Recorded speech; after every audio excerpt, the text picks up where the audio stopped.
People often don't realize they don't know much about war. Many murders they don't know about. The soldiers who guard boundaries of the nation. The nation that has Kashmir, a heaven on earth, as its crown. Without this unpopular war we will be discussing today, it would have not been possible. Kashmir wouldn't have been a part of India today. So let's directly dive into the war with Pakistan fought to reunite Kashmir right after the independence of India.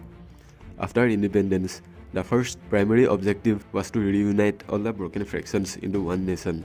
Sardar Vallabhbhai Patel played the major role in reunification of all the fractions except Kashmir. It was because the then Maharaja of Kashmir, Maharaja Hari Singh, wanted to be a sovereign power. But when Pakistan launched a guerrilla onslaught with the help of Pakistani terrorists meant to frighten its ruler into submission, on this he decided to reunite Kashmir with India on 26 October 1947. The Pakistanis didn't like this and got angry as hell, and thus launched the campaign by sending Pakistani terrorists such as Azad Kashmir Irregular Forces and Muslim League National Guard to capture Kashmir on one front. And as soon as former Maharaja Hari Singh departed to Jammu, Pakistani army along with terrorists arrived at Baramulla, raping and looting along the way. On 27 October 1947, a military aircraft reached Kashmir and started surveying areas. Mahavir Chakra Lieutenant Colonel Devan Ranjit Rai, after analyzing a safe place, ordered the aircraft to land. The soldiers were told they would be fighting separatists, but the assumption proved to be completely wrong. What they faced on battles were hardcore terrorists on the front line with Pakistani army at the back.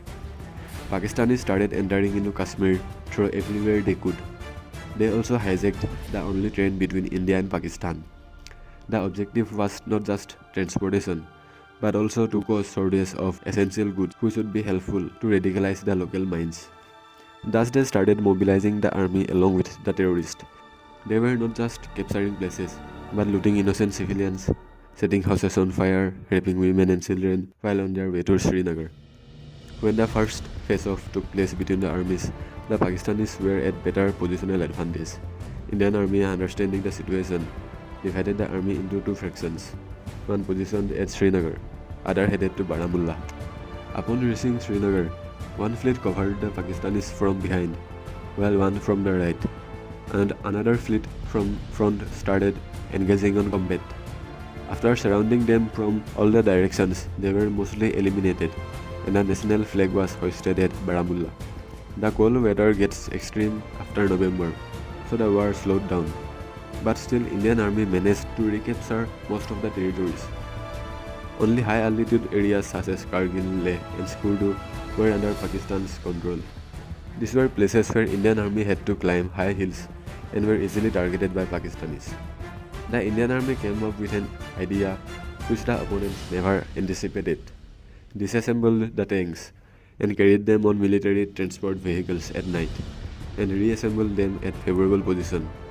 Sudden attack, that too with tanks, which they never anticipated at such high altitude, shocked the invaders and recaptured Zojila Pass, followed by Kargil after ferocious hand-to-hand combat.